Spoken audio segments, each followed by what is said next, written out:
We should not die with our dream unrealized, you know? No, I think it's so beautiful. You've got to say what you're thinking, and you have to share your ideas and get them out there. I had to learn how to be a Yes. coach. Yes, we had life experience. Yes, we had a ton of industry experience. I had to learn how to be a coach. You have to network every single day. Yes. Not when you need a job, not when you have a problem. Yeah. Every single Single day. Hi, I'm Jim Fielding. Welcome to Ask for an Answer. Hello, kind and beautiful human beings. I am so excited for another live in studio episode from, I've been calling these the LA sessions. And I have to decide how I'm going to distribute these, but any of you that subscribe to this and are regular listeners or watchers, you can find the group chat I just did with Elizabeth and Lonnie and Aaron, because we wanted to have Eva in that, but honestly, we couldn't fit everybody in the room. So then I was like, Eva, you get a one-on-one, because I think my guest today, Eva Steortz, who I've known way too many years, 2001, Disney. I mean, so 24 years. And we've worked together numerous times. She's part of the What the Fox story for anybody that we just went through the What the Fox story. But Eva, I also kind of pulled her off the consulting sidelines to come back and be part of the Fox story. But there's a lot of things. We're fellow Aries. We have so many things in common. We've worked together for over 24 years. And interestingly, she was an author first. She has an incredible book called From the Outhouse to the Mouse House. Please find it. She'll tell you where to find it later. And then she went back to school to become a coach. And so when I thought about going back to school to become a coach, I called her and she told me how to do the research and all that kind of stuff. So those of us that know and love Eva call her Mama. It's not derogatory. She likes it. Just don't call me Grandmama. Yeah, we don't call you Grandmama. We call you Mama, because and why that? I mean, we're the same age, but like, she's nurturing. She's got that maternal energy, and she always took care of us. And we always knew we could go to her. Like, you could go to Mama. Mama would have like that West Virginia native, like she'd have some piece of wisdom or some inspiration that would get you through. So I'm thrilled you're here. Welcome. Thank you so much. Any time with Jim is good time. I'm so excited. So tell them, I gave them a little bit of your story, but tell them your story, like your bio, but tell them your story. West Virginia girl, I'll say that. Well, as you know, I'm a very proud West Virginia Very. mountain mama. You and Jennifer Garner, I always think. Yeah. Both Charleston area. So, I studied advertising in college. I did my thesis on product placement in films. I started telling everybody that I was going to LA to do product placement. Everybody laughed at me and said, "What the hell? You don't know anybody out there. You're going to, you'll be back." So one-way ticket, $300. I had a job in 3 months doing product placement. So I like to say I'm a champion of bold moves. And I love West Virginia. As you know, I go back all the time. But I had this thing. I'm just going to go for 5 years. I'm just going to go to the big city. I'm going to do this dream. And that was 30-some years ago. Yeah. So I did that for 5 years. It was amazing. And I navigated my way around. I always wanted to work at a studio, but I ended up working in agencies. I knocked on Disney's door for 5 years before I found someone that would hire me in the home video group. And then I was there 20 years, and that's how, that's how we met each other. Yeah. And then, we'll talk a little bit about what happened there. Yeah. It was a great 20 years. I love my career Until so the much. last weeks. Yeah, the last weeks were brutal. Yeah. I call it the pixie dust storm. It was not pretty. And then I went and consulted with a good friend of ours who has an entertainment marketing agency, Brad Ong, the Equinox Group, celebrating 15 years. Amazing. And we went and pitched Disney, and within months, I was back on the lot working with the promotions team. So they could not get rid of me. Hello. You were like the bad penny. Yeah. So I kept coming back. And so we worked for all the studios, all the toy companies, and I'm still working with him quite a bit. But after our Fox experience, I used that time to go back to school and become certified as an executive coach. It was a very organic thing. I didn't even think about it. It just sort of like felt like the natural thing to do.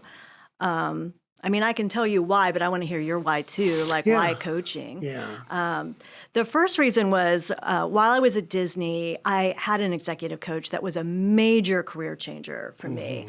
I had been a director for 7 years. I was popular. I was getting stuff done, but I wasn't getting promoted. I knew something was not right. Something was holding you back. Something was holding me back. And my boss said, I love you. Like, no, I couldn't find anybody to tell me what I needed to hear. Which boss did the coach with you? Well, Jesse. I thought, okay. Yeah. Jesse Dunn. Jesse Dunn. Call out to Jesse. And so, but my boss says, all before that, I love you, I love you, I love you. And so the coach was a game changer. I was promoted within a year, but I had to make significant changes. And so that whole coaching thing is kind of like, you know. Do you remember? I mean, I'm sure you do. Like what were the 2 or 3 biggest things the coach told you had to change to make it to that next level at Disney? I think this is fascinating because I don't know this answer. Well, the interesting thing is the coach doesn't know. You know, you tell them what you think, but the like magic thing was a 360 where, you know, your bosses and your peers and people on your team give you anonymous feedback. So, you know, people are so nice, they don't want to hurt your feelings. So the anonymous feedback, it came back and it's brutal. Like when you do a 360, you have got to be ready for some serious tough love. So my biggest thing was there was a perception that I was enthusiastic and positive, but I lacked strategy. And now that I've been coaching 5 years, I get that all the time. I think it's what they say when they don't know what to say in some ways. And so I had to sit with that and go, is that true? And it kind of was true because I have such passion and energy in a room. You're a spark plug for sure. I relied on that versus facts. Versus like setting up, you know, a really persuasive argument. And so that's where the coach comes in. She was McKinsey trained. So she not only used her coach training, her executive training, which is what we use too, and helped me really figure out how to, on the fly or in a big presentation, no matter what, how to break it down into 3 buckets of things with facts and figures. And like, boom, boom, boom. It was, that one was easy to fix. The other one was because I'm enthusiastic, I would interrupt people in meeting. And this is where Jessie came in because she tough loved me all the time right after a meeting. She's like, you know, do you have a minute for some feedback? I'm like, oh, Lord. Oh, Lord. Here it comes. Here it comes. And she's like, now, I know you didn't mean to, but you cut that person off. You didn't let them finish, you know. And so there were some style things, too. And so, you know, coaching, like we have blind spots. We do, for sure. And that's what coaching is good for, to help you find those blind spots and come up with a strategy to overcome them. The other thing, which is just a tip for everyone, I've told all my clients there, whatever you need to become, just say it out loud. So every single meeting, I have a big strategy. I have a big strategy to share with you guys. And the more you use the word, the more people's perceptions are that you are the word and you become the word. And more confidence. That crap worked.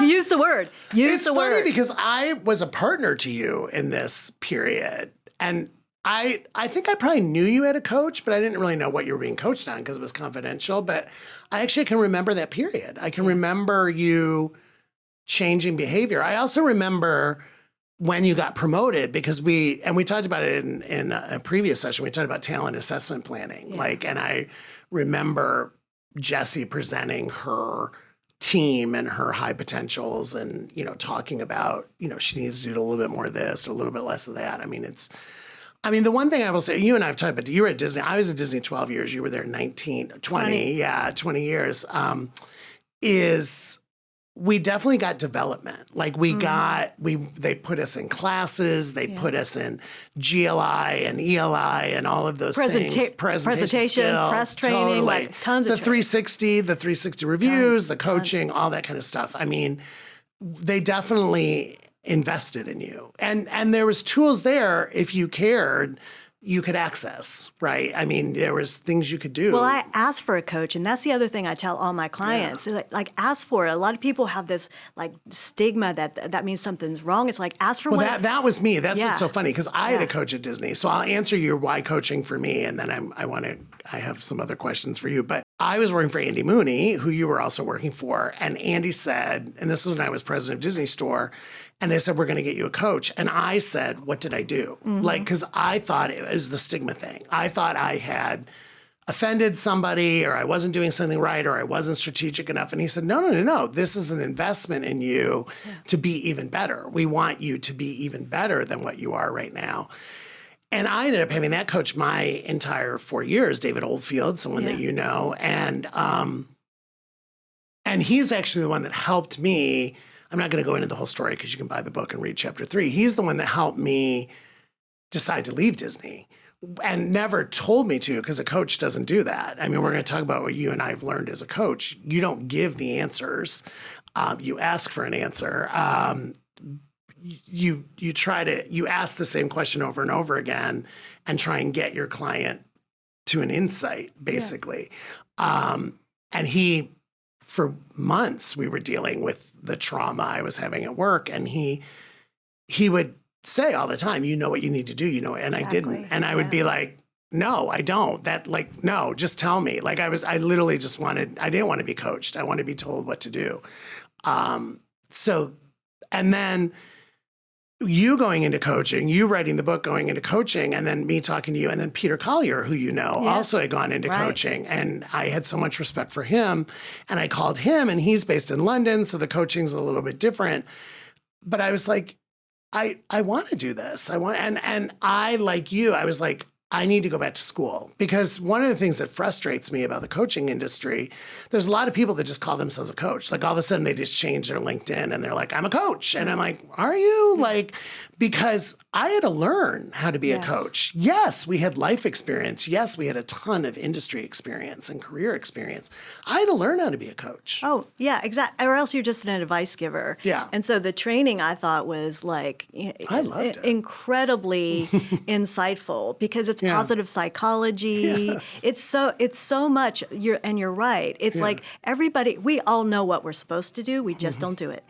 And so you're really helping a person uncover, what is that obstacle? What is that roadblock? What is that blind spot? Because deep down, I think I pretty much knew I was winging it. I was walking in there with my enthusiasm, thinking I was going to change the world versus doing the work. Yes. I probably knew it, because, we're all a little lazy, right? We just get in there. No. And I mean, and I think all of us in our career, when you are rewarded for your strengths, you just repeat that behavior, and you think that's enough to carry. And I think we all got to a point in our career, and I think everybody I know, like the people I coach, but my friends, my peers, we all got to this tipping point or this pivot point where it wasn't working the same way anymore. And to make that next move, or to make a lateral move into another function, or anything like that, you did need new skill sets. You needed new tools, I would say, in the tool belt. And so that's why coaching for me, and it also came out of the book. We talked about that, being on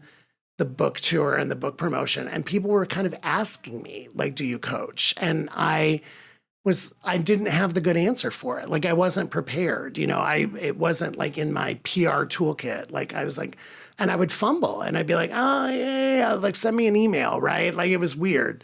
And I thought, I want to be able to answer that with conviction. I want to be able to say, yes, I'm a coach. So like you, I went back to school. Thank you, Emory University, Goizueta Business School. And I loved being back. It was a cohort. I loved the homework. I loved, excuse me, we did some in-person stuff. We did mostly virtual. And I loved the people in the cohort. I made friends in the cohort. I mean, people that I'm still in touch with, who were kind of on similar journeys, right? And there was all kinds of different coaches. That's the other thing I learned. There were relationship coaches and kid coaches and family coaches and business coaches, like we are, leadership coaches, executive coaches, financial coaches, health and wellness coaches. And that's what I loved about the classes is we would practice on each other, but they were very different. We were all different. That's the other thing it taught me was coaching is there's a process, there's guidelines, but it also is very individual.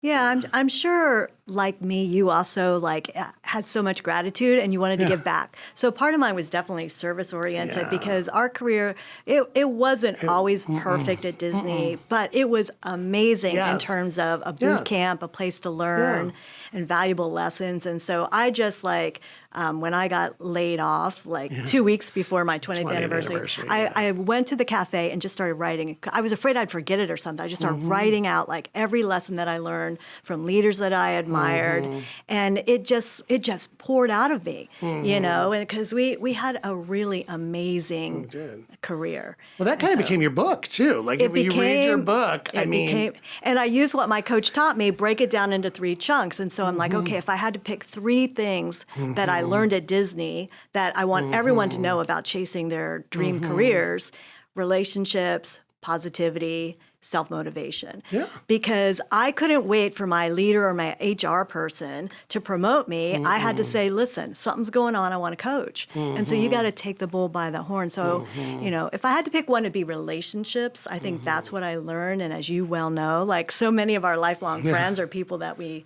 meet along the way. I just want to say on the record, the podcast for viewers, for listeners, there is no one that works harder at maintaining relationships than you. Yeah. And we're all, by the way, we're all dependent on you because I have all the emails. You do. That's what I'm saying. If like I have any question about somebody in our circle, I'm like, I better call Mama. Like I better call Mama and ask, like, does she know what's going on? It's the best career advice I ever got. Relationships matter most. You are a master of it. Never and eat then lunch you alone. host those reunions. All the time. For 25 years at Licensing Show, we have a big reunion, people from all over the world. Yeah, it's the number one thing. And also what I didn't know, but now I know, is not only for career success, for health and wellness. Yes. Relationships are the number one factor. Health. Mental and physical health. And it's fun. Why not have fun? And sadly, as we've aged, there's been some not so great times. Who we've aged? Had to pull together. I know. But there's been some not so great times we've had to pull together. Oh, for sure. But we have, right? And I mean, but you are so good at it. And I don't think we thank you enough because we just show up. We're like, okay, we know Eva's going to do it, right? And we show up, but we should be more grateful and show you more gratitude. You know, Vegas is not my favorite. No, I know. It's just, I don't love the Vegas thing overall, but I will make more of an effort. We've done them here in LA for Bon Voyages when people move out of LA. Unfortunately, we've done it. We've lost a few people, so we've done Celebration of Life. And you're right, good times and bad. That's what friends are for. Celebrations as well as and support. I think, again, for young people, because we both work with young people too, like, you don't really realize, I mean, I wrote about it in my book, I mean, chosen family, work family. Like, there's a lot of people that are like, oh, no, you know, work is work and family is family. And I'm like, I don't know. I so worry about these young people who prefer to text over call, who prefer remote work over, you know, I'm team hybrid. Like, I would love to have not have commuted like 3 hours a day. But these people who want to work fully remotely, I do have concern. If relationships are the number one driver for our health and wellness, the number one driver for our career success, Zoom is awesome. I'm grateful for technology, but you are not having those side conversations. This is a huge, the hallway, the water cooler talk, how's let's your go dog? grab coffee. How's your mom? Yes, let's go grab coffee. I mean, I totally agree with you. And I also think not only, you know, this hybrid, remote, all that kind of stuff, but then I also think like technology, AI, and you know, the bots and the AI, it's going to replace everybody. You and I have talked about this. And listen, I use a lot of AI tools in my life now because I'm a solopreneur, similar to you, like, and calendar apps and I mean, Canva and all of these like AI-driven tools. However, so much of the industries we were in and the careers we did were human relationship driven. And I think creative and storytelling and brand and legacy and the vault and, you know, the 60 years, 70 years, some of the properties we worked on at Disney were like 80 years old. I mean, how old's Mickey Mouse now? I don't think that, I don't know, maybe. I mean, maybe 10 years from now, there's going to be some technology I don't know about, but I don't think it can replace the personal. No, and if you look at World Economic Forum, 2030, the most skills that we're going to need, yes, technology, but the number one is communication, connection, all the human stuff. The human stuff. Well, and not soft skills, human skills. Yeah, and you and I worked on teams together where it's like you had to learn how to collaborate. I mean, that's the other thing I think people coming out of business school or undergrad, they don't realize how much work you do at whatever size company is teamwork. Like you're there. I mean, listen, there are jobs that are very individual contributor, maybe finance, accounting, things like that.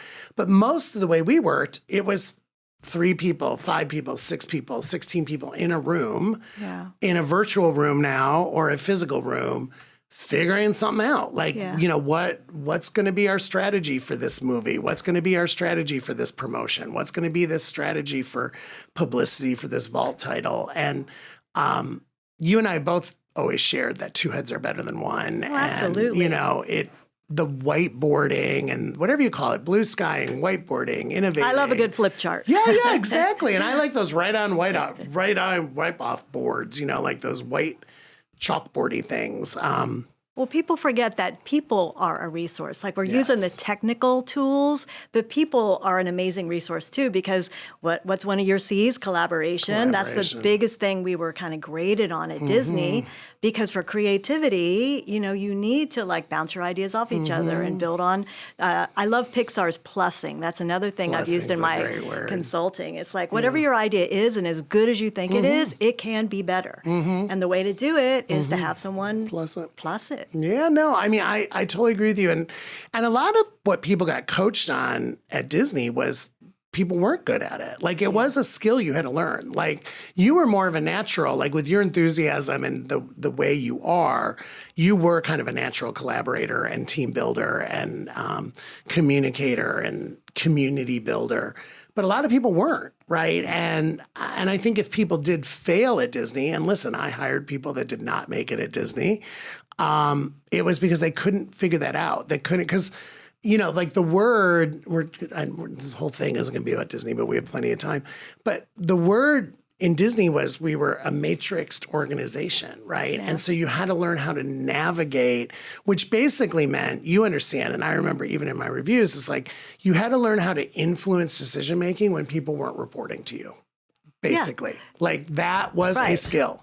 And that takes good relationships, because you want somebody to be rooting for you and have your back because things go wrong. The number one reason to have a relationship, yes, I love the celebration, but it's when things go wrong, we're going to help you fix that. And the only reason you survived 20 years at Disney, I survived 12, was you had to have a boss that had your back. That relationship was so critical. And honestly, we're going to get to your leaving Disney in a minute, but I left Disney because I had a bad relationship with the boss. Like, I am like a classic example. Like, I could be a Harvard Business School case study or any business school case study of a change in boss completely changed my career because I did not ever trust that the new boss I inherited had my back. And you could not survive at Disney without having a boss that had your back. Well, it's also fit because everything was changing. Yes. And I also no longer fit. And that's what I advise a lot of my clients on. You are not failing. You just no longer fit. Because you have to be authentic and true to what's important to you. And what was important to me is creativity, innovation, collaboration. As soon as it became about operations and finance and cutting and all of that, I'm like, oh, this is not even fun anymore. So fit. We no longer fit. We know it. Okay, so I don't want to make pain, but talk about the Disney thing, because those last couple months at Disney, like that story, I think it's important. People can learn from it. I write about it a little bit in my book because I was very determined to keep it positive. But I think it's like the crap you need to know as you're going into corporate America or even like any kind of job you have. Life is not fair. Corporate politics that's they're real. Financiers are real. All of that is real. And so you have to learn, and God knows it was painful, but this is not about me. Things are changing way beyond my control. Control the controllables, And so we could not control the politics that were happening at the Bob Iger level with the acquisition of Marvel. It's like any politics. I'll give you this as you give me that. Things were happening way outside of our scope. Way out of our scope. And so as painful as it was, I tried like heck to maintain. Look, I learned a lot. The gratitude, I learned a lot. I have a lot of relationships. I'm going to be fine. The most important thing I can do is be true to me. I do not want to become bitter, And so that's why I wrote the book. I wanted to be positive and grateful. But there was some crap that was super ugly. And you know, not only from people that were coming in, but that's like, you know, when that happens, like you really find out who your friends are too. Like, so even people that you think are on your side are like clinging for that survival and like have so much fear. But I don't know why. I didn't have any fear. I knew it was going to be okay. You believed in yourself. I believed it was going to be okay. And, you know, change can be good if you make it good, right? So even if you didn't choose it, and there's so many people getting laid off now, so I hope that they hear this, you know, message and take it to heart. Like even if you don't ask for the change, you know, take it as an opportunity. And so it really was an opportunity to think, what do you want to do next? So I've helped a lot of people through transition because, you know, it takes a minute of self-reflection to learn from it and then go forward positively. Yeah, and like in our great coaching training, I mean, you're basically exhibiting that growth mindset. Like they talk about it all the time with us. It's like you're trying to coach to a growth mindset. You're exhibiting that. Like and it was painful and you had your moments and you grieved and everything else, but you never... I think maybe it's because we're Aries. Maybe I think it's one of the things I respect the most about you. Both of us never played the victim. We never, as long as I've known you for these over 25 years, we never played the victim. It was like, okay, it wasn't great. Well, it wasn't fair. No, it's not it wasn't fair. There was nothing fair about it. Exactly. You know, so you're just grateful for what you have. And then again, like the relationship thing, I'm just so grateful that we're still in touch with, you know, most of those people, like I'm still in touch with. So, you know. Well, and we kind of touched on it in an earlier session, but I mean, then for you, and I want to ask you, because I remember these conversations, but what made you come off the sidelines when I asked you to come to Fox? Like in that decision making, because I want to know. Like I kind of know, but like what made you say, okay, I'll go back and do a corporate gig again? There's a lot of things. Some of it was, you know, straight on peer pressure at lunch. We did put the screws in. We did. I mean, it was, I'd been consulting for 5 years, and I do get bored. Like at Disney, I was there 20 years. I changed jobs at least every 3 years. You did. So it's not like it was boring, but like change is good. Like you sort of learn that through your career. And so it would have been a change. Die Hard's my favorite movie of all time. I know. You know, and I had been on the Fox lot because I'd known some people and had been over there, and it was pretty sexy. It's like a real studio. Like, you know, you were on the sets, the celebrities walking around. And so I just thought it would be... The lunchroom, the commissary. You know, I did not think it would be forever, but I thought it would be fun. And Lord, I didn't know it was going to be like... quite that fast with the Disney acquisition. But I just, you know, I wanted to be with you guys and I thought it would be fun and we would learn. And we did. You know, and we did. Yeah. We did. What's one of the biggest things you learned during that time? Don't take your old playbook with you.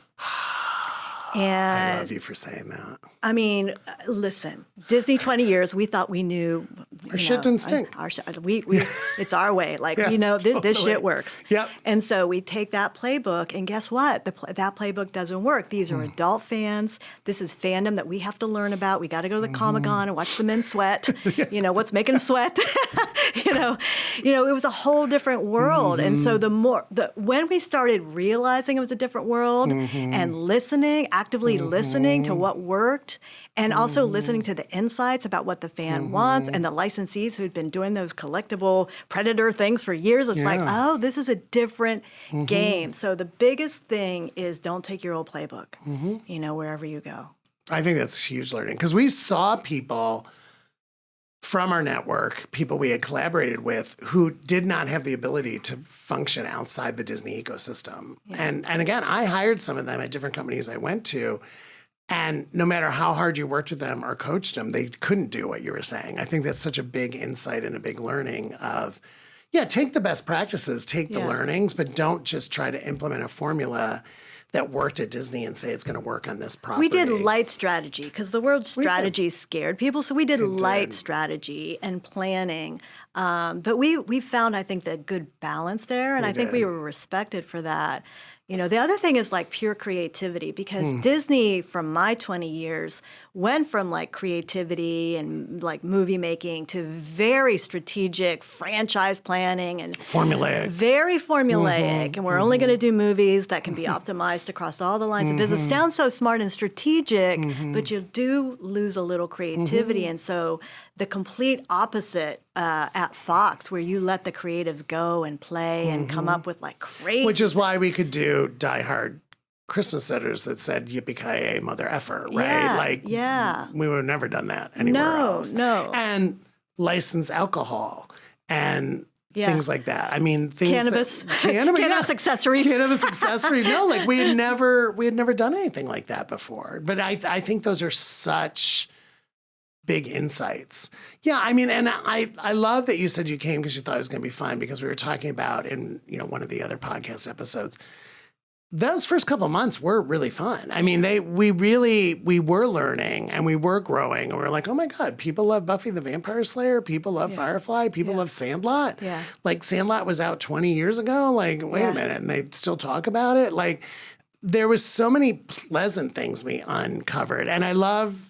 I think working in that environment, working in Nakatomi Plaza, and then driving onto the Fox lot in our little golf carts or walking through that magical gate. Sexy. It was fun. Sexy. It was, yeah. And I wouldn't have recruited all of you guys. I wouldn't have done it if I thought it was going to happen. Like I probably wouldn't have taken the job if somebody said to me, do you know, like in, 10 months or 11 months, you could potentially be sold, I probably wouldn't have taken that job. But again, you and I, another thing we've always bonded over is like everything happens for a reason. And I was like, when it was fun, it was fun. Say yes to fun. Yeah. Say yes to change. Yeah. I knew it'd be fun with you guys. I wasn't I kind of liked a lot of those properties. I didn't realize that part was going to be so fun, but work does not have to suck. That's one of my big things. That's why, one of my big whys that I didn't even realize until quite recently was my dad, because my dad wanted to be a photographer, and that was his dream. And he had his own like studio in our little small town in West Virginia. But unfortunately, it didn't make money. So when I came along, he had to take a job in a factory. And so I didn't even realize how motivated I was that my dad didn't have his dream, and he deserved his dream. Everyone deserves their dream. So beautiful. And so when I was, packing up his house and stuff after he passed, and I found his business plans, and he had bought some new equipment, like it was always there, that dream of being a photographer. He had that book, the Zig Ziglar book or whatever. See at the top. Yeah. I have my dad's copy of Think and Grow Rich. Yes, that's it. I was like, wait a minute. It's all like the little stickies and the highlighted. Like, he was always so inspiring and would share all that stuff with me. But my dad did not get his dream, and he deserved it. We all deserve it. That's why when I said I'm taking a one-way ticket to LA, he was like, now why don't you just go to Pittsburgh? But he didn't stop me. He's like, you go, so. Yeah. I mean, that's funny. I think it's also saying generational, because I've never thought about it, Eva, until you just said that, I don't think my dad had his dream either. Like, I think my dad really wanted to be like a chemical engineer or a chemist or something in like biochemistry. And he wanted to play football. Like he had played football in high school. He was a big football player. I think he wanted to go to college and play football. And because he had gone to a military school in the olden days, you didn't go to military school for discipline. Like, it was to make you a man, right? And then my grandfather like clipped his wings and said, no, you were away for high school. We want you back here. And my grandfather and great-grandfather had been firemen, and my dad all of a sudden ended up in the fire academy. I don't think it was his great love. Interestingly, as I think about it now, when you say that, I'm getting emotional. He became an arson investigator after being like a line fireman, and an arson investigator has a lot of chemistry in it because you're figuring out like the source of the, what the dream never goes away. Yeah. And it but I didn't really realize it manifested. But I think even in his own way, like what your dad did, like he never clipped my wings or my sister's wings. Yeah. Like he never. And I think from a very early age, I mean, Toledo, Ohio was a great place to grow up, but I knew my future was not Toledo, Ohio. I didn't have the LA thing like you had. I just knew my future was outside Toledo, Ohio. And I think, honestly, 11, 12, I was very aware of that. My sister was very aware of it. And even though my parents were like third, fourth generation Toledoans and our entire extended family was there, the grandparents on both sides and the aunts and the uncles and the godparents and the cousins, my sister and I, we were the youngest cousins in the family, which I think is also interesting because my dad was the baby. We never saw our future. It was like literally go to the public high school, work your ass off because you have to have good grades, because you have to get scholarships, and get out. Yeah. And he even sent us, think about it, God, I'm getting so emotional. I went and studied for 4 weeks in Germany when I was 16 in high school, right? Yeah. I don't even know how he paid for it now that I think about it, but he had never done that. Well, they were living through us. I didn't get my dream, but damn it, you're going to get yours. And that's the thing. That's where you and I say this all the time, because you and I are both marketers and, to your point, data-driven. Even though technically, I'm the end of the boomers, right? Technically, I'm Gen X, technically. But I was in womb. I would say I was in utero. I was in womb. But I was raised with that very boomer mentality, which was my life was going to be better than my parents' life. That, when they became parents, exactly what your dad did and Dixie did. Their job was to make our lives better than what they had. Yeah, exactly. He had to take a factory job because I needed to eat. Yes. And so now if somebody comes to me and says, I've always had this dream, I'm like, sit down. Because we should not die with our dream unrealized, No, I think it's so beautiful.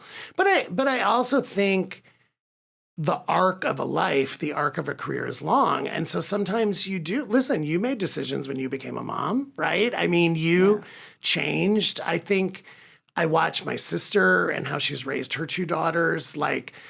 Things happen in your life where you do pivot because you're reacting to what's happening, right? And here's the beautiful thing that happened for me, and I swear to God, I believe in this divine universe that we live in. My son came to me and said, I want to be a photographer. Yeah. Isn't that wild? It's so wild. And he got into every art school, and I'm like, oh, honey, And so he is a photographer. He's the manifestation. So, there you go. How wild is that? And you never told him no. I know that. Oh, goodness gracious, no. Nico knew. God bless Nico. We knew. He knew you were going to support him. Well, in that. we're into astrology. He's a Libra, so he's very creative, And so I just am so blessed because my dad didn't get his dream, but now my son is going and having a dream as a professional photographer. And your dad's in heaven watching all that. He's on the shoulder. Yeah. Well, he didn't even get to see my book come out, which is crazy. Isn't it? You and I have that too. One of my saddest things about the book is I would have loved my dad to have read that book and gone to a book event, right? Gone to one of our talks and not necessarily a signing, but one of our talks. And because he's all over, your dad's all over that book. My dad is all over that book. And it's interesting because the gift I say now that my dad gave me, he gave me many gifts. I am my dad in so many ways. But him passing rather young, 72 and 6 weeks from diagnosis to death with pancreatic cancer, the gift after I got through the grieving and the eulogies and being the executor and all that was life is really damn short and unpredictable. And so if you're not living with joy and living with gratitude and appreciating what you have and those people around you, fix it. Because, August 2012, my dad was healthy.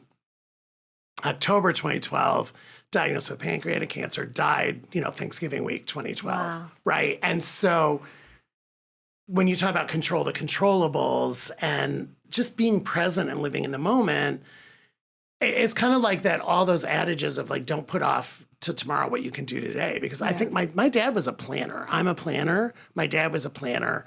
I don't think he planned to go that way. And so I think the gift again of what that was, though, we had 6 weeks to say everything we had to say to each other. That's because the gift of a terminal diagnosis, and for me, I had just become the CEO of Claire's. I had left Disney. I'm a brand new CEO. We're going into Christmas. I'm living in Chicago. My family's living in Arizona. I was there for 4 of the 6 weeks. Like I basically just worked from there. And we were able to say, like that's the good thing of a terminal diagnosis. We were able to say everything we had to say and go over the wills. And like, I mean, you'll laugh because West Virginia, Ohio, like he shows me his wills and it's literally the wills from when I was like 5 and my sister was 3 and you're going to the aunt and uncle. And I'm like, these are not going to work. Right. Like this will was written in like 1970.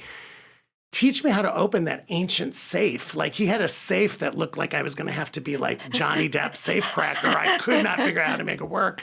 But we were able to do all that, right? So when he did go, in a weird way, we were prepared. I mean, of course, it was painful and grieving and everything, but I was prepared with like the business side of death and to be the executor and to be all that. I mean, that was the gift. But I hear him and I talk to him. But I do wish he. I do wish he was there at some of the book things. Yeah. You know? Same. Yeah. Yeah. You're coming back to something that comes up in coaching, though, that I think not only that never like give up on your dream and you deserve it, right. but, you know, the whole idea of don't work so much you miss your life, too. And so I find what's fascinating is whatever somebody comes to you to get coaching for, we always somehow end up in work-life balance. I'm not taking care of myself. I'm not spending enough time with the people that I love. And so for sure. the whole work-life integration thing. And I'm grateful to you for that because my dad went into the hospital the first week I worked for you at Fox. Like we literally just got there. I know. And so this idea of prioritizing relationships and people, like you were just so generous. You're like, just go. Just go. Well, because I had lost my dad before that, right? And so I think I changed. I mean, that's what I'm saying. He changed me. I think I became more empathetic. Again, you know, so much of my life is control the controllable. And when your parent or a family member or a spouse gets a terminal diagnosis, you realize you are not in control at all. Like, and literally all you're like, can I keep them comfortable? Like, we knew there was no more options. And it was just, you know, like you hear the clock. It's like that 60 Minutes clock on TV. You just hear this clock ticking in your head and you know. And he still went faster than what we thought we had. But he also went, in typical of my dad fashion, never did chemo, never did radiation, and took a nap one afternoon and just never woke up, which is exactly how my 102-year-old grandmother, his mother, had gone. And he always said, if I go, I want to go like my mom did. He went how he chose to go. He did. And I was like, well, he manifested that, right? I mean, and again, painful and horrible, and deaths at home aren't great because you got the coroner and the police and everything because you have to prove that nobody did anything. But he controlled what he could control. And I swear he willed himself. I don't think he knew that day, like, I'm going to go to sleep and not get up. But it wasn't dramatic. Well, I think as a leader, not all of us bring our heart to work. And I think what you're talking about is like the importance of being a whole human at work. And so just like we are humans working with other humans, even if it's on Zoom. And so, you know, that you had a heart, you were a leader with a heart, just meant the world to me during that time. And thank God for Brene Brown and all of her work on like kindness and vulnerability, because in the 90s, honesty, it wasn't always that way. Like, you know. No, you were actually told not to. Yeah, show up or get out, you know. And so this. No, it's so funny because you and I are so bonded on that. Like, I was kind of like, you got to take all of me. Like, it's integrated. Like, I could never. And I remember, it's funny because back to Disney, in full credit, you know, when I first got an executive assistant, I finally got to that role where you have an executive assistant. I never really had one. And Joanne Martino, who you know, who was with me for 10 years, we're still dear friends, who ironically has the same birthday as my mother. I think it's funny. And Aaron Morris. Isn't that funny? Wow. All June 16th. Small world. When I first got one, I had a work BlackBerry and a personal BlackBerry. Remember BlackBerry days? Of course. And I remember she sat down because she was a professional executive assistant and said, I cannot make this work if I'm not managing your calendar holistically because I was constantly double booking dinners and stuff. And I was like, what are you talking about? And she's like, I need to have access to your personal calendar. Like I need to know when you have a doctor's appointment or when you have a dinner engagement because I'm going to get asked if you're available for stuff and I won't know if I don't have visibility to it. But she kind of forced that integration, right? She forced that. And I was like, well, you're going to know when I'm like going to a bar, right? Like I was very like, what do I have on that calendar? No. And she was like, listen, if you have a doctor's appointment, if you're going to get a massage, like you don't have to be graphic about it, but like, I want to know so I don't double book you. And I remember the day that I like stopped the subscription on the personal phone. And she's like, you have one phone. It's this. And that's one integrated calendar. And this was way before all the different calendar tools now and the different colored calendars and stuff. I turned my life over to her. And she was a huge part of my success at Disney because I say this all the time, like I never missed a meeting. I never missed a flight. Well, we have to know what we're good at and what we're not good at. Like delegation is such an important tool, you know? Huge. I mean, but yeah, you think about all those people in your life who like are why you were successful. I mean, she was such a unsung hero for just saying, I'm taking this over. Yeah. And she wanted to, when I left Disney, she's still at Disney. She wanted to come with me. And I remember the whole conversation we had. And I was like, no, you can't because, you know, Disney had pensions. And by the way, I think she's at 30 years now. Wow. Yeah. And I'm like, you can't, no. Like, I can't give you that. Like, and no, I can't have you move into Chicago and go in Claire's with me because as much as I would love it, I can't guarantee anything. And there's not a pension and all that kind of stuff. It was so hard.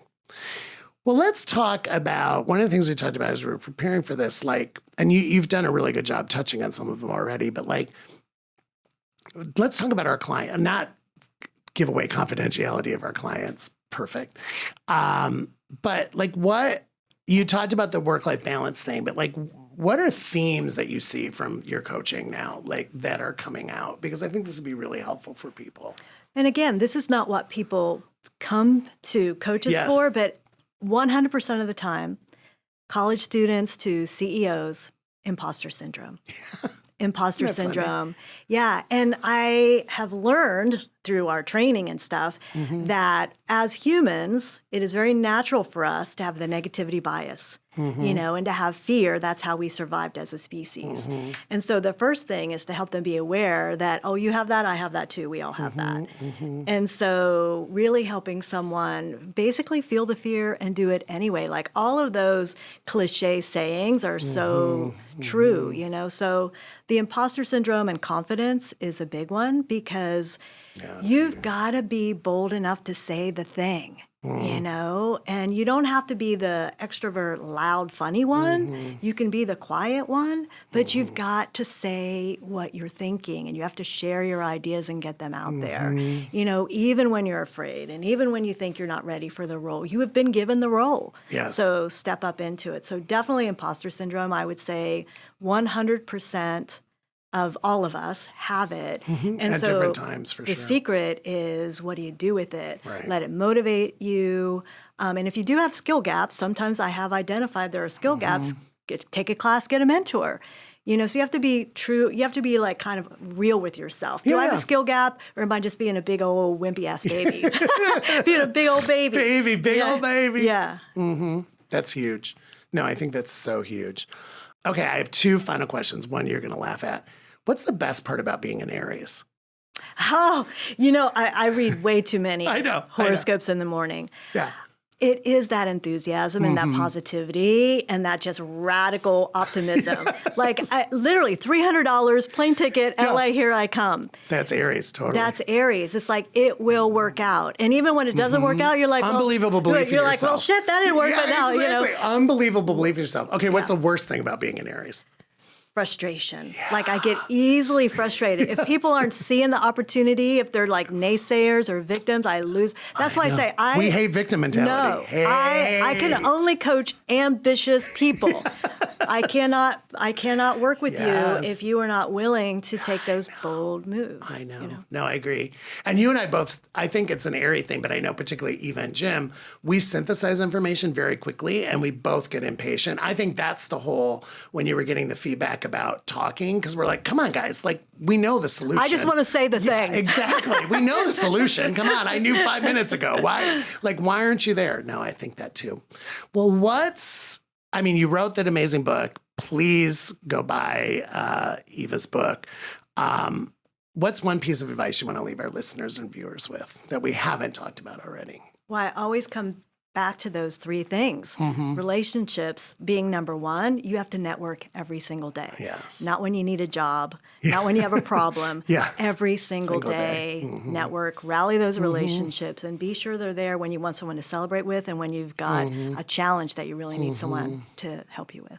Yeah, that's amazing. Thank you so much for being here. It was my pleasure. Thank you for the journey. 25, 24, I'm excited for what's to come. Way more to come. And you know what? Thank you for checking in, because you check in constantly. That's your networking. You just check in. It's like you don't have an agenda. You're just like, how are you? Haven't heard from you in a while. I love that. I appreciate it. All right, thanks so much. We're just warming up. We're warming up. Thanks for spending this time with us on Ask for an Answer. If this conversation sparks something for you, don't just nod and move on. Take one idea, one question, one uncomfortable and bring it into your next meeting, your next one-on-one, or your next big decision. That's how this becomes a practice, not just a podcast. If you're leading a team, a classroom, a company, or just your own next chapter, you don't have to have it all figured out. You do have to be willing to listen, to ask better questions, and to create the kind of safety where people will actually tell you what they see. If this episode was useful, share it with someone who's in the arena with you. And if you want more tools, stories, and real talk leadership moments, make sure you follow the show and leave a review so others can find us. I'm Jim Fielding. Thank you for being here, for leading with less armor and more intention. Until next time, stay curious, stay kind, and keep asking for an answer.